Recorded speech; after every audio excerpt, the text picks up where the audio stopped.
Good morning. Wanted to offer experience that I had. When you get into the arena of these smaller machines, which, if you have gate access issues and things like that, that's where these come in.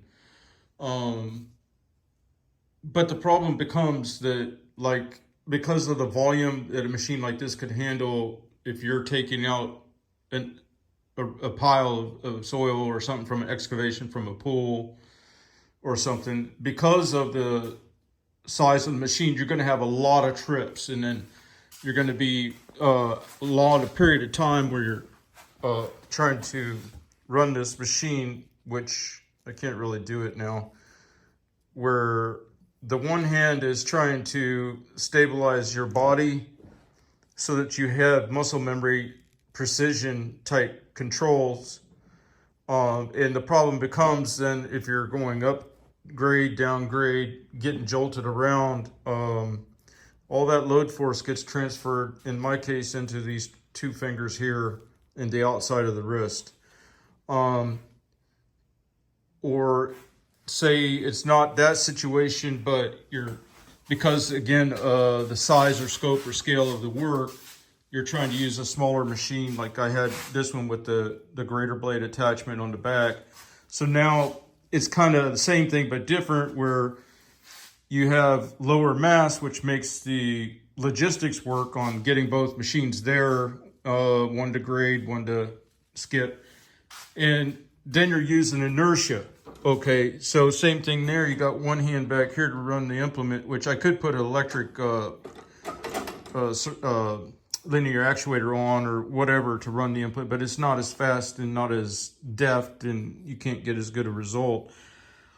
But either way, then you're using inertia. So then the movement is putting a load force into that one hand, or even if you have the linear actuator, electric linear, to control your blade bite and stuff. It's still with two hands, and it's, of course, then also a lot of people use these machines for mowing, which then that means that you're on, if it was a super straight, flat yard, yeah, I could see you could lean into the pad, everything's predictable, but that's not the way it really works out there really mowing. So that's why I wanted to give you a word of caution, because when you get this type of injury, you can't, if you've done everything with your hands for a long period of time and you lose that ability where there's fiery pain just to open a bottle, and it doesn't seem like it's going to abate unless I have surgery, then you start really thinking, is this worth it?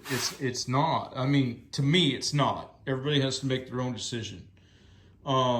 And people that are younger, they may be getting away with it right now and everything, but if you can stabilize your torso with your rear end by sitting, then that gives you a frame of reference for real precise control, because you rely on muscle memory.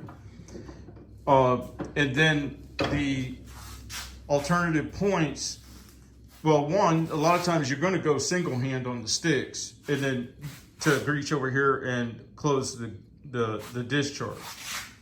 Same thing here, so there's times, and it's in an emergency, it's like, oh shoot, so then you're taking away one of your stabilization points to reach over here for that control. And then another thing is, a lot of people complain about back pain. Well, I found that once I got rid of the footboards and put on a second deck lift, so that I have bilateral support and pressure pushing into the back of the seat, and rode with my feet on the foot lifts all the time, then I eliminated all my back pain, even with poor quality seats. So I think it's more in the posture of the way they're setting up these machines now for the sitting, in that it's almost like thrown, or like you're on a toilet, than it is. And then of course, at the same time as having that posture where your back is largely unsupported, all your mass is on the rear, none pressurized to the back, and then having only one leg, suddenly having to lift that deck right as you maybe get a jolt. So now you've torqued your spine and put a jolt force on it at the same time. I don't understand why that's acceptable.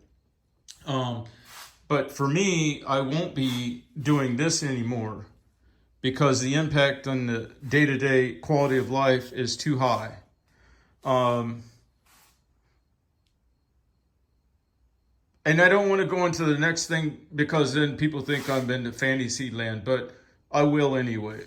What I want to do is make a machine that's between, in that it's small and light enough that you have no problems. You don't have to know where the septic is or anything. So it's mass equivalent to a mower, but it has the ability to skip load material and or grade. So the way I wanted to do it was, you can see how this architecture is with the square tubing frame and the wheel motor pockets. So if you can imagine cutting this frame in half and Siamesing two frames, all right, and then so you got four-wheel drive. Now it's no longer zero turn; it's more like skid steer. Think lightweight skid steer. Okay, and so you got a 4-pawl machine, 4 wheel motors, and you could try driving it off well, no, you'd need 4 pumps, but I kind of had that all thought out, but I just throwing it out there right now.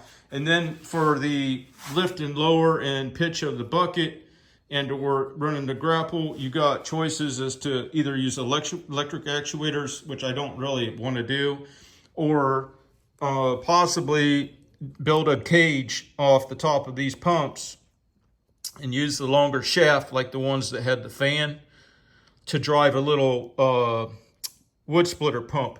And that'll give you a hydraulic system that's not, what do you call these ones with the piston and cassette? Hydrostatic. It's instead of hydrostatic, it would be actually where pressure is available all the time, not just when there's deflection of the swash plates. But anyway, with that, then, and because you do have the seating and the controls, and I'd put the controls for the buckets on the sticks so that nothing comes off of, you know, you don't have to pull away to do any movements. Make it real precise, real quick, and let you use inertia because your body is stabilized by the seating, but yet cross that gap between big skid steer work and doing things by hand. All right, you have a good day.